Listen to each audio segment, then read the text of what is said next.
Welcome to our second preview midweek match, which is yet another cup match, round 2 of the Carabao Cup against Luton Town next Tuesday evening. But first, though, we're going to look at the Marty versus Rooney contest, or QPR versus Plymouth Argyle, discuss and predict our cup hopes against the Hatters, and discuss club-related topics. So to help me along with all of this, I've got my co-pilot George on board. Welcome again, George.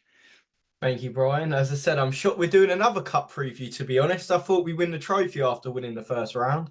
We deserved it. Yeah. Just for getting this far, I think we deserved it. Anyway, let's have a look at yesterday's match against Plymouth. I don't know really where to start. It was a 12:30 fixture because of what Sky demands, Sky gets, and was a fixture full of incident and frustration, well, certainly for us. But first, the team selection, which included in the starting 11 our newbies of Sato, Dembele and Madsen. So, George, were you surprised that someone signed as late in the week as Madsen was actually got to start in the first game? No, 100%. I was sat in the pub before the game and I saw the team. I was incredibly shocked. I thought that maybe he'd make the bench because of the way the media team phrased it, that he was going to be there on Saturday. But I didn't think he would start, let alone all three of them. It was a very bold move from Marty. Yeah, I think you're absolutely right. And I'm sure you were delighted as I was that the team got a very early goal. I mean, getting goals has been hard enough, but getting an early goal was pretty neat, I thought. And it was scored by Michael Frey within 2.5 minutes, I think. But equally annoyed, I'm sure, that we had a lucky bounce against us and a 50-50 tackle that enabled Morgan Whittaker to come up with what was really a cracking goal from just 25 minutes later. And that's how the game ended, 1-1. Although it's worth mentioning that Plymouth were down to 10 men for all of the second half and down to 9 men for the last few minutes, both from red cards. So after the loss against the Baggies and then the almost miraculous recovery to draw 2-2 with the Blades, was this the result you expected, George? I was not. Obviously, when you're playing against 10 men for a good 60 minutes, you're going to be frustrated, aren't you, coming off of it? But you have got to look at the positives. We carried the momentum from Sheffield United, as you rightfully said, the quick start, which I don't remember seeing at Loftus Road for ages, a quick start. And yeah, it was very good for Frey to score again. It was his second, including cup games now. So Yep. yeah, there were certainly some positives to take from the game. Their midfielder, I thought it was Jack Colback in disguise. Absolutely stupid getting a red card. I've no clue what he was doing, and that put them on the back foot. And I have to say, it was an exact repeat, apart from the scoreline, of last year's game against Plymouth. 10 men most of the game, and their keeper had the best game of his life. And for some reason, he played against us last year as well. So it was completely frustration coming off of the game. I think we started the second half strong again. You can't really say anything about their goal. It was a great goal. Perhaps Phil's touch could have been better, but that's kind of the quality Morgan Whittaker has. By far their best player last season. You look at the second half, I think the last 10, 15 minutes, we kind of ran out of ideas. The fans were getting on their backs a bit, rightfully so. And then that pressure just builds and builds and builds. And I think, yeah, I didn't think we were going to nick a goal going into that last 10, 15 minutes. You just had that feeling we could go till midnight and not score. Yeah, you know what, that's exactly what I thought. It was awful to watch, really. I mean, your nerves were just shot to pieces. Neither the eye or the stats can deny the truth. The early goal was not followed by domination of Plymouth at all. Instead, we allowed them back into the game and paid the price for not being ruthless enough. So no wins in 3 matches and only 2 points. QPR had 30 shots, 30, and Plymouth only had 6. And 10 of ours were on target, which is really good for us, as opposed to their single goal-scoring one. Nardi made no saves, whilst Hazard made 9. QPR had 11 corners, but Plymouth only 1, and we had 61 touches in their box compared to their 14. In short, we did everything except ruthlessly finish them off. So is there anything we can take out of this? Any standout players for you, George, either good or bad? No, 100%. Dembele once again looked incredible. I've looked at the stats. He's created the most chances so far in the Championship this year, 12. So, and he's already getting attention on social media, and rightfully so. I thought that maybe Sheffield United, he started off quick because of confidence, but then he's come into Plymouth and carried it on. Like within the first 2 minutes, he's carrying the ball about 25 yards up the pitch. And it's exactly what we need, that attacking sharpness. I Yes. think that Sato couldn't. It was difficult for him because he only had a 15-minute cameo against Sheffield United, and obviously with you getting the assist, you're going to have the hype. But he looked a bit inexperienced at our level. He looked like he got a bit outmuscled out of the game, and I think coming off at 45 minutes was the correct decision. But no, there are some, as I rightfully said, there are some positives, and Dembele being the biggest one for me. That's good. That's interesting you say that. Yeah, I was impressed with Dembele as well. I mean, despite his small stature, he really does cling on to that ball, and difficult to get off it. And Sato down the left wing, as you say, was also very good. Other mentions, notably, I think must be for Frey, the goal scorer, of course, and Field, because I think both of them played their best games that we've seen so far. And Maatsen looked good on his debut. He really did. But for me, notably, the standout attacker was Jimmy Dunn. I thought he was fantastic. That says a lot when you're saying that Jimmy Dunn's your best attacker. Our finishing was just absolutely awful. Are there any positives that you can drag out of this, in the 3 league games and 1 cup match we've seen so far, George? Well, it was an improvement on West Brom, but we weren't playing against 10 men at West Brom, so we got to think about that. But no, it's just the same things that we've seen from the last few seasons. We can't put the ball in the back of the net. You look at it, the build up is so good. The football we're playing, especially for a big chunk of that game, was good. But then you just can't put the ball in the back of the net, and it's just incredibly frustrating. So I think the players will be frustrated with that one. Definitely feels like 2 points dropped. So as I said, I think you could take individual positives, but the fact that we've had, as you said, 30 shots on goal, 10 on target, and haven't put more than one away against for a few minutes, 9 men Plymouth, it's 100% frustration. Yeah, I mean, fair credit to Hazard. I've got to say, he played out of his socks. He really was excellent. Okay, so there was great tackling, good passing, and crosses into their box. That's the positives I think we can look at from that. And we are getting a lot right that we struggled with last season. And we really should try and sort of put a positive edge on that. But enough of the past. Let's move on to the future and our round 2 fixture against ex-PL side Luton Town. Bizarrely, we play them in the league later on in the week. So if you click on the next preview show with James and Dave, don't get too confused when they start previewing Luton Town as well. I'm guessing you share my dismay, George, that we're getting Luton again as our round 2 opponents. Oh no, 100%. It's not exactly a great game, is it? If you think about it, I look at the draw and I'm thinking to myself. I said it to my dad before the draw. I was like, oh, you just know we're going to get Luton and play them 3 days later. Yeah, yeah. Yeah, and it's gone and happened, and it's not exactly the Premier League tie that you want, is it? So no, it's not going to draw anything in that we can make any real money out of either. It would have been nice to stick with a lower division side, if only because our cup record is so mixed, and I wanted to see us defy that record for as long as possible. I should also mention that the Stanley Bowls stand will not be used. Ticket holders are there being relocated elsewhere. So players will either progress down one side of the pitch in silence or hopefully through a cauldron on the other side. I can understand why QPR has done it, cut down on stewards, but it's a shame, really. Anyway, here are some stats for all of you. Going back to 2021, we've met the Hatters 5 times in the Championship, losing the most recent 2 fixtures, but winning the 3 before. In the Carabao Cup, we can learn nothing about Luton from round 1 as they had a bye. However, in the past, we've been drawn 6 times against them in the FA Cup over the years, 4 of which went to replays, but this will be the first ever meeting in the League Cup. So that is something of an excitement about it, I suppose. On those occasions when QPR has made it through to round 2 of the League Cup, we've not done too badly. The last 12 round 2 fixtures that we've been in, we've had a 50% win. We've even made it to round 3 7 times this century. Will we make it 8 in a few days' time? Who can tell? On to current form. Both sides have not started well.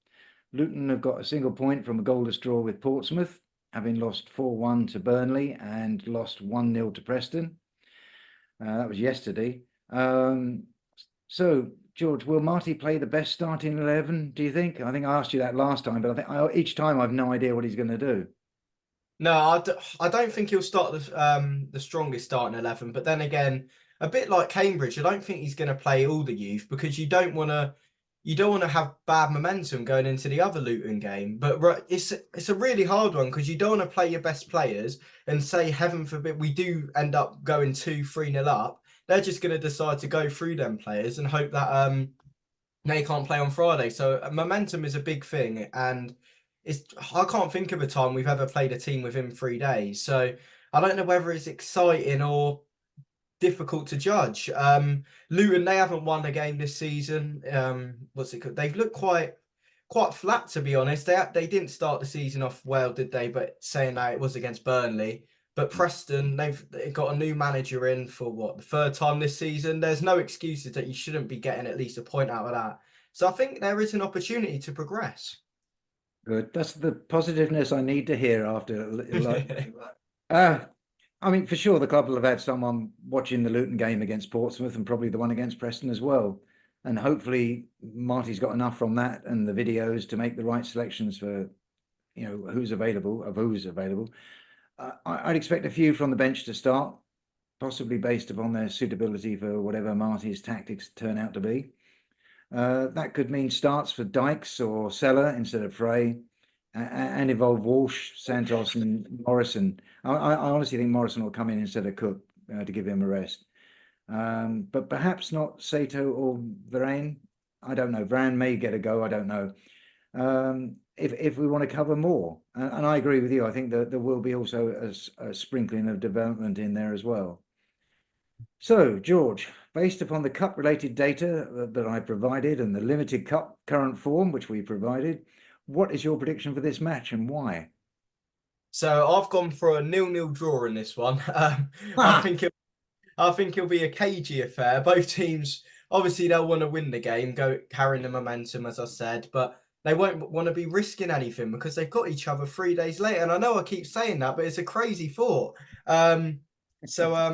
Yeah, I think a 0-0 draw, and because I'm trying to carry some positivity, I think we'll win on penalties. Wow, that's really interesting. Okay, it's time for me to stop sitting on the fence, I suppose, and predict. If both sides put up a decent side, then I think this will end at full time being even as the same as you. I don't know whether it'll be goals in it, but I'm not going to go as far as to predict a 0-0. And of course, that means penalties, and it's anyone's guess how they'll go. It really is. A lot of that depends upon who you've got on the pitch at the time. Well, there you've got it. Both of us are predicting draws. And if we're right, then we shall be looking quite smug next time you see us. If not, we'll be hiding our heads in shame. On to some club news. There's obviously been one positive development in that QPR signed Nicholas Madsen for the supposed fee of 3.75 million euros. He's a 25-year-old central midfielder, and despite the existing midfielders, the club obviously felt they had to have him, even for such a high fee. And I think George and I both sort of indicated that we're impressed by what we saw of him on Saturday against Plymouth. He was pretty good. But did another midfielder arriving surprise you, George? Not really. I thought Marty was always going to look to bring another one in because you look at it, you've got Field and Colback who experienced at this level, but then you got Varane who I think got a bit overrun against Sheffield United, and he looked inexperienced in the Championship, so you didn't want to put too much pressure on him. So I'm not surprised at all that we brought in another midfielder. The thing I am surprised about is the fee. I think I said it to you last time I was on here with Dembele. When have QPR started spending a bit of money? But no, you look at his track record, and it's incredibly promising. Like the goals he got last year, although 9 were penalties, he looks a very promising player. And from his cameo against Plymouth, he looked composed on the ball. He had a couple of nice touches. I don't think you can look too much into it because the midfield was quite skipped over, especially in the second half when we were as attack. But no, it was definitely good early signs. Yeah, I mean, certainly an upgrade. There's no doubt. And if you even take it that he's the same as what we've got already, given the way that Colback is sort of spending so much time on the bench these days, it's probably a good thing to have a few spares around. The other thing I was going to say though is, are you perhaps surprised though that we haven't got another left back? I think with Powell still being here, I think the club aren't in as much of a rush to get in another left back. But I think by the end of the window, we will get another one in, and I believe it'll be some sort of Premier League loan, someone we haven't heard about, or well, it could be a Scandinavian player that Marty knows, and that's the excitingness of having a good transfer window at the moment, and it's not the same old players that we're getting in. But I think Powell, he did better against Sheffield United and looked okay against Plymouth. But I think in that West Brom game, he looked a bit disinterested, if you're asking me. So I think that he could still be on his way out, but I'll be more shocked now than I would have done a couple of weeks ago. Yeah, I'd go along with that. I mean, I think the fact that he's still here sort of surprised me. I think we could equally say the same about Ilias Chair, though, couldn't we? No, 100%. But I think, yeah, he's out injured at the moment, isn't he? I really don't see him going anywhere else. Like you look at it on social media, Leeds may be coming in for him and stuff like that. And if he does go Leeds, I'll hold my hands up and say I'm wrong. But I honestly think he'll stay at the club. A bruised bone injury isn't exactly a short injury. I think he'll be out for at least another, 4 or 5 weeks, something like that. So if you're Leeds, you're looking for an instant impact, and I don't think they will bring him in. And Chair's such a crucial player to this team, isn't he? And it would be really exciting to see him with the likes of Dembele and Sato and Anderson when they're all fully fit. Yeah, I totally agree. And I think the long-term injury of Chair, in a way, has been a blessing for us. Not for him, of course. But I guess you do not want to sign somebody up knowing that they're going to be out for 4, 5, 6 weeks extra. It looks bad for your supporters, I think. No matter how good Chair is, and we know he's good, I think it's far more likely that we could see him going in January. I think it's far more likely. And of course, then it'll be a much more of a seller's window as well. We'll get probably even more for him. Okay, so talking about lost revenue, Eze is still at Palace, of course, so that little learner has passed us by for now, which is a bit of a shame. And maybe that's where some of the transfer money that we've been spending, they reckon that they were going to get it from. A few more days remaining of the transfer period, and there's speculation regarding Lyndon Dykes' absence from selection yesterday. That was increased by Marty's post-match response of he was unavailable. And when they asked him to elaborate upon that, was he injured? He just said he was unavailable. So do you think he's on the move, George? No, I think he is on his way out. I don't know who to, but I think he will end up leaving. And I think that will mean we have to bring in another striker. Listen, Dykes has been, I think many fans haven't liked him, but I think he's been a good servant to the club. No matter what, you cannot ever question his work ethic. He's always putting 100% in games. And although he isn't the greatest goal scorer, in some periods of time, he looked our best player on the pitch because he just kept on holding up the play and kept working hard. I'm not the biggest fan of Dykes. I'm not saying that, but I think I think they were wrongfully hateful about him. But I think he will end up going, and I don't know. I can see him going somewhere like maybe Millwall, Blackburn, somewhere like that. So I think for him personally, it'll be a good move. I thought going into the window that he would be gone already. I think he needs a fresh start somewhere else. And although he got that goal against Sheffield United, perhaps it's good for him to end on a high. Yeah, that's a good point. I certainly felt that he hasn't had the service that he should have had. Now suddenly we've got wingers who are providing that service, and also from the midfield the balls are coming through. And he got that good goal because of that.